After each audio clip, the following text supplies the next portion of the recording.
The Crothian medical station hung in the void, an orderly tangle of gleaming white corridors and sterile efficiency.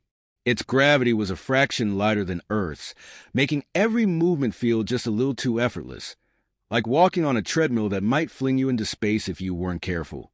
Commander Jack Reynolds strode forward without hesitation, his heavy boots clunking loudly against the smooth floor.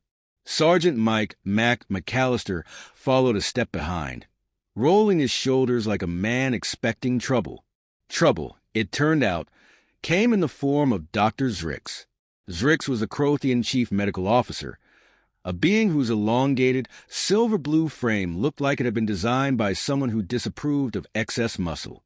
His fingers were spindly, his eyes large and glassy, and his expression screamed the intergalactic equivalent of ugh, humans. Commander Reynolds. Sergeant McAllister, Zrix greeted, his voice crisp, clinical.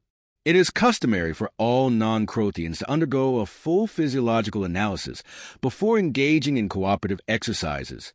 He waved a data slate in their direction, as if already burdened by the stupidity he assumed they were about to unleash upon his pristine laboratory. Jack nodded, unconcerned. Yeah. Poke, prod, do your thing. Just don't expect us to be impressed. Mac grinned. Oh, I fully expect to be impressed. Like, deeply impressed.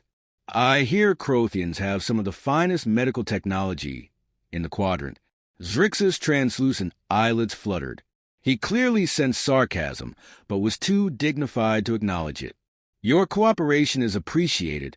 They were led into a clinical examination chamber that looked suspiciously like a high-end car wash for humanoids. Banks of instruments gleamed against the walls. A hovering robotic scanner beeped menacingly, and a biometric chair sat in the center, like a throne designed to judge those who dared to sit in it. Zrix gestured to the chair. Commander, if you would.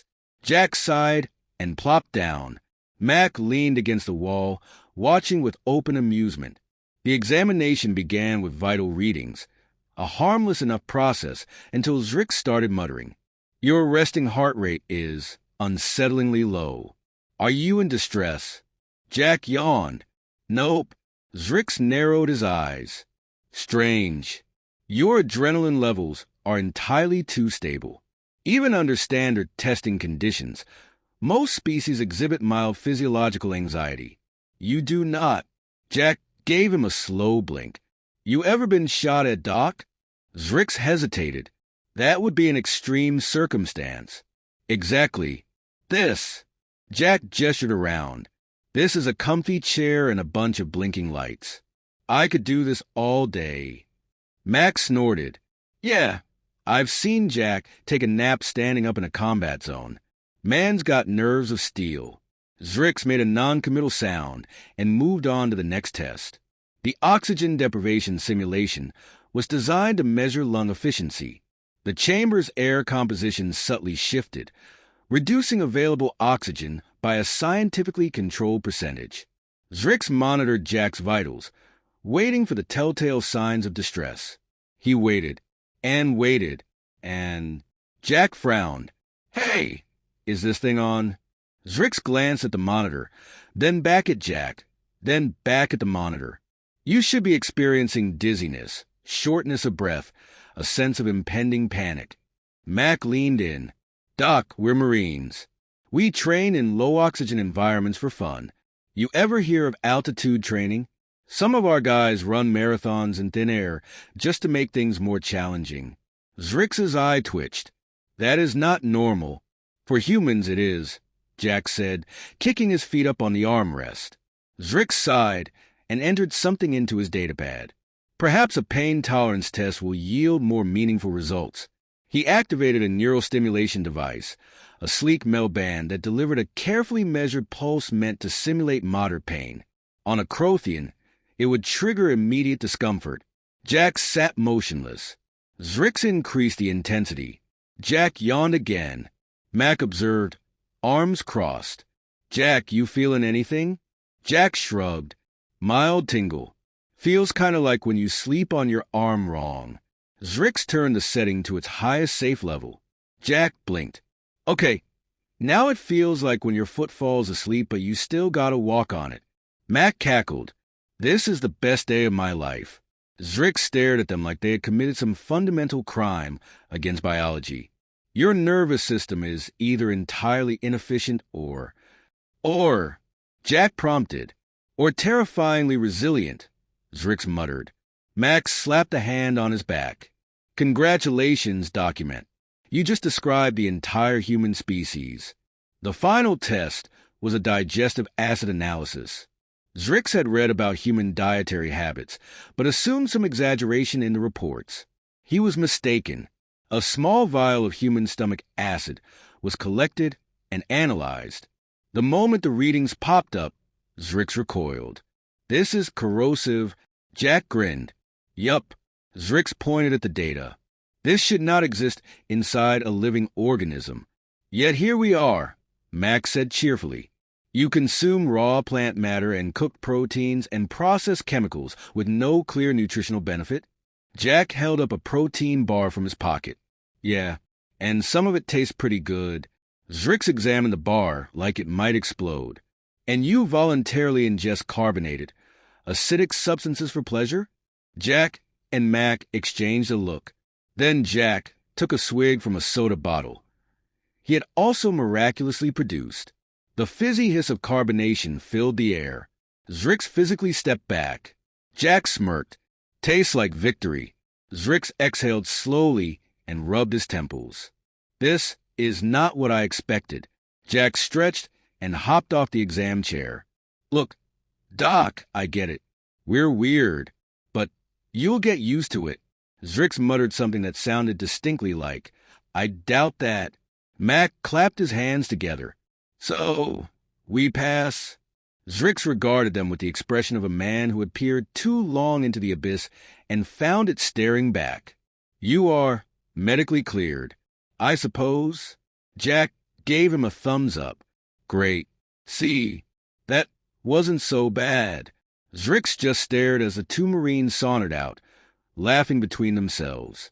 The door slid shut, leaving him alone in the pristine lab, surrounded by irrefutable data that contradicted every reasonable assumption he had about biology.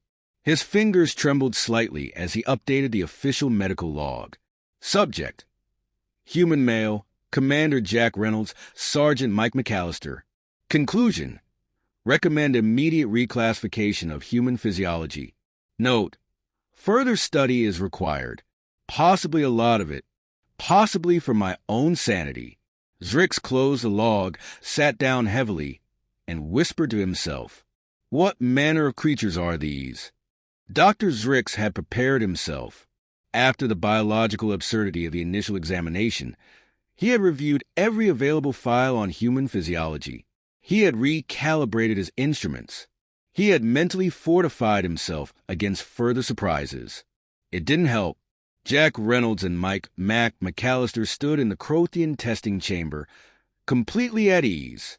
The walls pulsed with soft light, monitoring vitals, while an array of stress test modules, pain simulators, cognitive challenges, and environmental simulations hummed with quiet menace. Zrix folded his elongated fingers together, keeping his voice level. The purpose of these tests is to evaluate your biological responses under duress. While I recognize that certain previous assessments did not yield expected results. You mean when we broke your tests? Mac grinned. Zrix inhaled slowly. Compromise their predictive accuracy. That is all. He gestured toward the first station. We will begin with a pain threshold analysis. Jack shrugged. Sure. Let's get this over with. Test 1. Pain tolerance. A standardized neural stimulator was affixed to Jack's forearm. This device was designed for gradual escalation, starting at a mild discomfort equivalent to a paper cut and peaking at the sensation of a broken limb. It had been calibrated for over 300 species. Jack looked bored. Zrix frowned. You should be experiencing a sharp, stinging sensation. Jack flexed his fingers. Feels like when you scratch a mosquito bite too much. Zrix increased the setting. Jack yawned. Mac, observing from the side, grinned. Try cranking it to 11, document. Zrix scowled but complied, activating the highest safe setting. Jack furrowed his brow. Okay, now it kinda stings. Zrix stared, expression unreadable. You are telling me that the maximum allowable pain induction barely registers? Jack nodded. You ever get hit in the shin with a metal scooter? That's real pain. Mac chuckled. Or step on a Lego barefoot. Zrix did not know what a Lego was, but based on Jack's solemn nod, he suspected it was a weapon of war. Mac cracked his knuckles. My turn. Jack slid off the chair, patting Zrix's shoulder as he passed. Good luck. Document. Mac fell asleep halfway through his test. Test 2. Toxin resistance. If pain tolerance had been an enigma, surely this would yield proper results. Crothians were fragile creatures. Their immune systems were highly sophisticated but delicate. Even mild contaminants could leave them bedridden. Zrix suspected that humans, for all their physical resilience, would have some vulnerability here. A controlled Crothian viral agent, harmless, but designed to simulate immune stress, was introduced. Jack and Mac showed no reaction. Zrix frowned. You should be displaying symptoms of fatigue, fever, or at least mild nausea. Jack rubbed his stomach. Kinda hungry, actually. Mac stretched. Can we get a snack break? Zrix stared at the readings. Their immune systems had neutralized the virus in seconds. This strain should be completely foreign to your physiology. How did your bodies adapt so quickly? Jack shrugged. No clue. But back home, we catch colds, cough on each other, and keep working. Mac nodded. One time, I ate gas station sushi that had been sitting out. I hallucinated a little, but I got through it. Zrix's hands trembled as he logged the data. Test 3. Oxygen deprivation. Perhaps metabolism would reveal a weakness. Crothians had precise oxygen requirements. Even slight fluctuations in atmospheric composition crippled them. Surely, humans who relied on oxygen would show limitations here. The chamber air was slowly depleted, reducing available oxygen in measured increments. Jack and Mac stood there, arms crossed. Zrix frowned. You should be experiencing dizziness. Jack shrugged, little lightheaded, like standing up too fast. Zrix increased the depletion. And now, Mac smirked. Reminds me of training at high altitudes. Kinda nice, actually. Zrix's eye twitched. You enjoy this? Jack cracked his neck. We call it hypoxia training. Helps us adapt. Some guys can hold their breath for minutes at a time. Mac grinned. One dude I know ran a whole mile after passing out from oxygen loss. Woke up still running. Zrix covered his face with one hand. Test 4. Endurance. By now, Zrix had abandoned the concept of normal results. But surely fatigue would break them. A cognitive endurance trial was loaded, consisting of repetitive, mind-numbing tasks, reaction speed, spatial reasoning, memory recall. These tests were designed to induce mental exhaustion. After 3 hours, Zrix was exhausted. Jack and Mac looked fine. Jack stretched. Man, this is nothing. Back in boot camp, we stayed up for days. Mac nodded. One time, I drank 8 cups of coffee, stayed awake for 40 hours, and won a poker tournament. Zrix's fingers twitched. Your biology is untenable. Jack clapped him on the shoulder. Don't worry, Document. You'll get used to it. Zrix was not sure he would. Final evaluation. The tests had concluded. The data had been logged. The results were incomprehensible. Zrix sat in stunned silence, staring at the irrefutable proof that humans were something else entirely. Jack stretched. So, do we pass? Zrix exhaled slowly. You do not simply pass. You have annihilated every baseline metric of physiological limitation. Mac grinned. We'll take that as a yes. Jack cracked his knuckles. So what's next? Strength tests? Reflex drills. Zrix slowly stood, shutting down the testing monitors. No more tests. I must reconsider my understanding of your species. Jack and Mac exchanged a glance. Mac grinned. Translation: we broke science. Jack smirked. Let's go get a drink. As they left, Zrix remained seated, staring blankly at his datapad. At the top of the report, he hesitated before typing. Recommendation: immediate reclassification of human physiology. Further study required. Possibly indefinite. He swallowed hard. What manner of creatures are these? Dr. Zrix was not having a good day. The humans had shattered every known limit of physiology, rewritten medical expectations, and laughed while doing it. After hours of testing, he had excused himself to his office, where he now sat, head in his hands, attempting to process the sheer absurdity of it all. Then the alarms went off. A piercing klaxon filled the medical bay, bathing everything in a flickering red glow. Zrix's data slate vibrated with incoming alerts. He barely had time to register the words Biohazard Protocol, engaged before the comm unit crackled to life.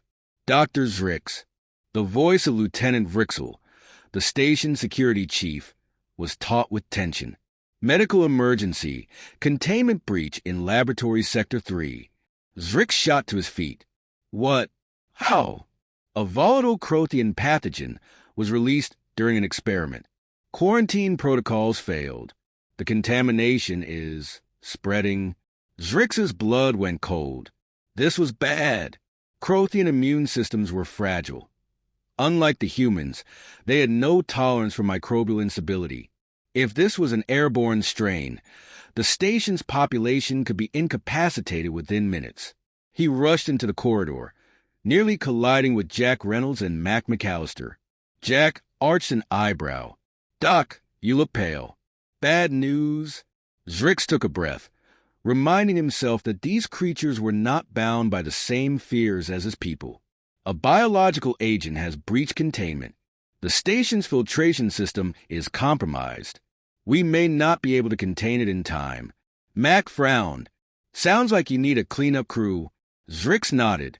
We require a team in hazmat suits to seal the lab and deploy an antiviral neutralizer. But, his voice faltered. But, Jack prompted. Zrix exhaled. The pathogen is fast-acting. Any exposure could be lethal to Crothians within minutes. Jack cracked his knuckles. And it's only lethal to Crothians? Zrix hesitated. Potentially, yes. But without testing, we cannot be sure of. Jack clapped his hands together. Great. We'll do it. Zrix blinked. You what? Mac grinned. Yeah, no offense, Doc, but it doesn't sound that scary to us. I mean, worst case, we get a sniffle, right?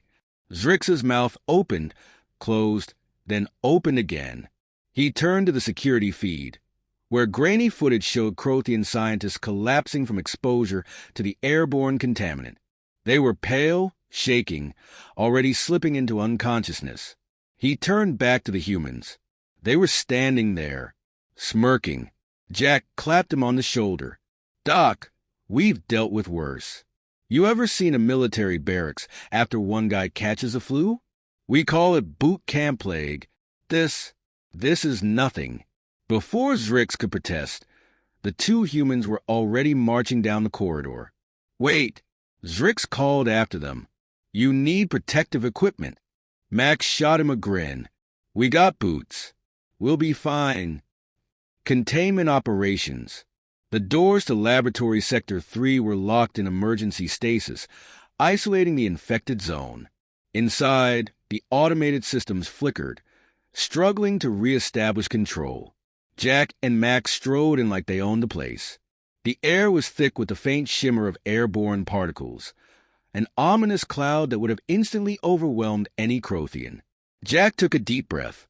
Smells weird. Max sniffed. Kind of like old Jim's socks. Zrix, monitoring from the outside, gripped the control console in silent horror. The humans were not affected. At all. Jack stepped over an unconscious Crothian researcher, nudging him with a boot.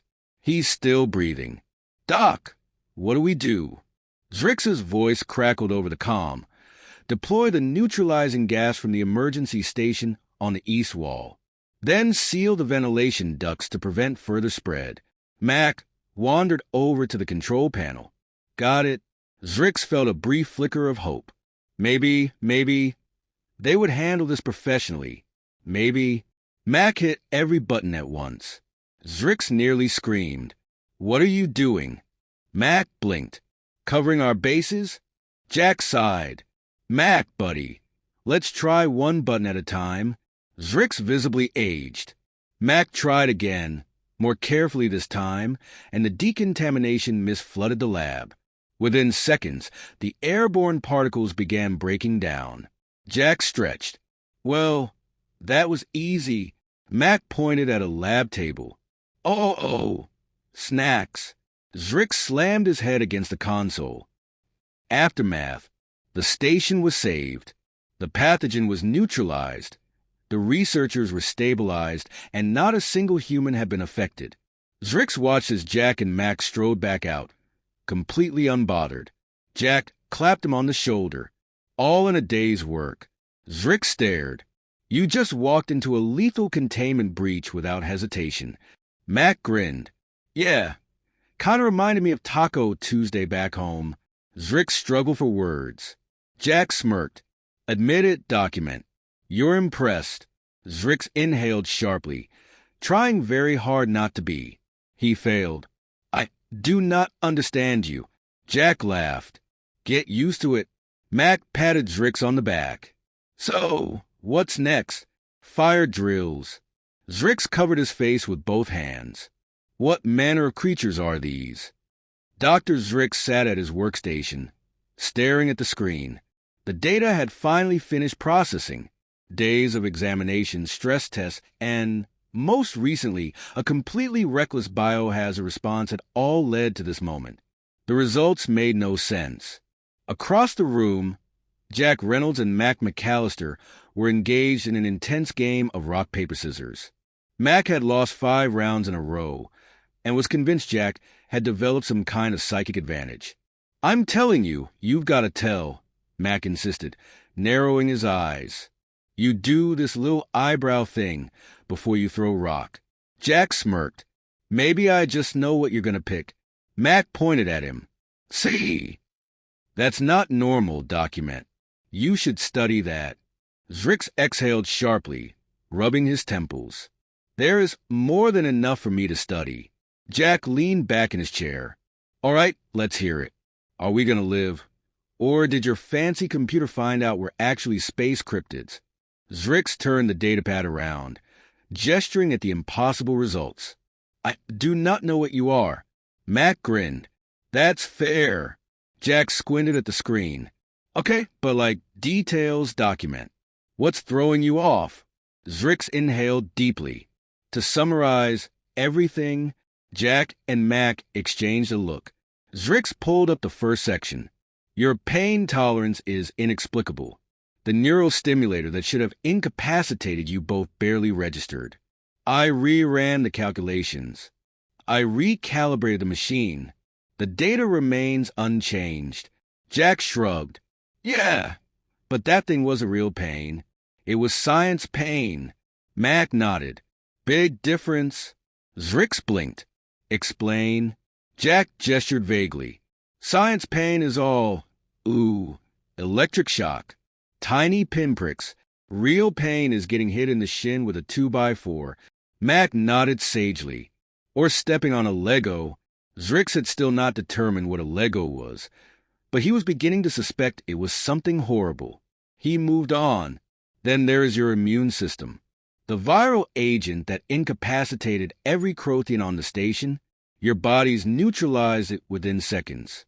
Your metabolism adapted as if it had encountered the pathogen before. That is not possible. Jack considered. Maybe it just wasn't that bad. Zrix gaped at him. It was a Class 4 biohazard. Mac raised an eyebrow. What's that in human terms? Zrix hesitated. Equivalent to an airborne supervirus capable of inducing organ failure within minutes. Jack and Mac both whistled. Mac nodded approvingly. Yeah, that's like Bad. Zrix clenched his jaw. Yes. Jack grinned. But we didn't even sneeze. Zrix closed his eyes for a moment. Precisely. He scrolled to the next section. Your oxygen deprivation tolerance is similarly perplexing. Crothians experience neurological decline after just a 10% drop in oxygen saturation. You both function normally despite levels that should have caused severe cognitive impairment. Jack smirked. And yet, I still beat Mac at rock, paper, scissors. Mac threw his hands up. That's what I'm saying. Zrix refused to engage with that particular debate. Instead, he tapped the last segment of data. But above all, your stress endurance. You remain in peak mental and physical condition after prolonged deprivation, cognitive fatigue, and repeated biological trauma. That should not be possible. Jack stretched. Doc, have you been to an all-night diner at 3 a.m? You'd be surprised what the human body can handle. Mac nodded. Yeah. One time I stayed up for 48 hours on energy drinks and spite. Got into a debate about the best action movies and ended up running a 5-mile race just to prove a point. Zrix stared. That is not healthy. Mac shrugged. Yeah, but I won. Jack turned back to the screen. So, what's the big takeaway, Doc? Are we space wizards? Genetic anomalies? Secret government experiments? Zrix slowly exhaled. I do not know. I need time. Time to reevaluate everything I understand about biology. About your biology. Mac clapped him on the back. Take your time, document. We'll be here. Zrix was not sure if that was a comfort or a threat. Jack grinned. In the meantime, we should celebrate. You ever had a drink, Doc? Zrix hesitated. Crothians do not metabolize alcohol well. Mac nodded sagely. Yeah, neither does Carl back home, but that doesn't stop him. Zrix sighed. I do not know who Carl is. Jack patted him on the shoulder. By the end of the night, you will. As the humans dragged him out of the lab, Zrix cast one final glance at the test results. He had expected to study the humans. Instead, he was beginning to suspect he might need to survive them. What manner of creatures are these? Dr. Zrix sat at his desk, staring at the official report on his screen. It was the third time he had rewritten it. His claws tapped rhythmically on the console as he tried desperately to phrase the findings in a way that wouldn't cause widespread scientific panic. How did one explain, in professional terms, that human biology was essentially a galactic cheat code? He scrolled through his previous drafts. Subject species exhibits extreme resilience to biological threats, pain stimuli, and environmental hazards. Human endurance surpasses known limits of most carbon-based life forms, bordering on the absurd. I am beginning to suspect these creatures do not experience fear in the way we understand it. Zrix pinched the bridge of his nose. His terminal chimed. Incoming message from High Command. He took a deep breath and answered. The holographic form of Overseer Tell flickered into view. Dr. Zrix, the Overseer began. I have reviewed your preliminary findings on the humans. Zrix straightened. Yes, sir. I am still compiling. They fought a Class 4 biohazard without protective gear. Zrix hesitated. Correct. They volunteered for the task. Also correct. And they won. Zrix's jaw tightened. Decisively, the Overseer was silent for a long moment. Then he exhaled. By the stars. Zrix simply nodded. Tell leaned forward. Doctor, is it true they treated the incident as a, what was the phrase you used? Minor inconvenience. Zrix sighed. They compared it to an average weekday. Tell's expression was unreadable. And you believe them? Zrix glanced over at Jack Reynolds and Mac McAllister, who were currently engaged in a grappling match in the medical bay. They had stacked 2 examination tables together to create what they called a makeshift wrestling ring. The other Crothian staff had fled the scene, fearing for their lives. Jack executed an impressive suplex. Mac groaned but gave him a thumbs up from the floor. Zrix turned back to the Overseer. Yes, I believe them. Tell exhaled again, rubbing his temples. We must reconsider everything. Our diplomatic strategies, our defensive measures, our emergency preparedness. Zrix hesitated. Sir, if I may... Tell gestured for him to continue. Zrix glanced at the report again before speaking. I do not believe humans are reckless in the way we assumed. They are aware of danger. They simply refuse to be intimidated by it. The overseer considered this. And what do you propose we do with this information? Zrix steeled himself. We should not fear them, sir. We should befriend them. Tell arched an eyebrow. Zrix gestured vaguely at the two humans, who were now high-fiving over a job well done. If these creatures are willing to risk their lives for allies they barely know, imagine what they would do for friends. The overseer was silent. Then, slowly, he nodded. Very well, Doctor. I will take your recommendation under advisement. The hologram flickered out. Zrix sat back in his chair, exhaling. His claws absent-mindedly drummed against the desk as he processed the implications. Then, hey, Doc. Zrix barely had time to react before Jack and Mac dropped into the chairs across from him. Jack grinned. So, what did the big boss say? Zrix eyed them warily. That you are officially recognized as allies of the Crothian Science Corps. Mac pumped a fist. Hell yeah. Does that come with a badge? Jack nudged him. Dude, focus. We're ambassadors now. That means diplomacy. That means fancy events. That means... Mac's eyes widened. Free food? Jack grinned. Exactly. Zrix massaged his temples. Mac leaned in. Be honest, document. You're kinda glad we're here, aren't you? Zrix hesitated. Then, reluctantly, he sighed. You are deeply frustrating, profoundly illogical, and a danger to yourselves. Jack smirked. But... Zrix glanced at the official commendation request now sitting on his datapad. But I have never felt safer with anyone else in my life. Jack and Mac grinned. Mac patted him on the back. Welcome to the crew, document. Jack leaned back. Now, about that badge. Zrix covered his face with both hands. What manner of creatures are these?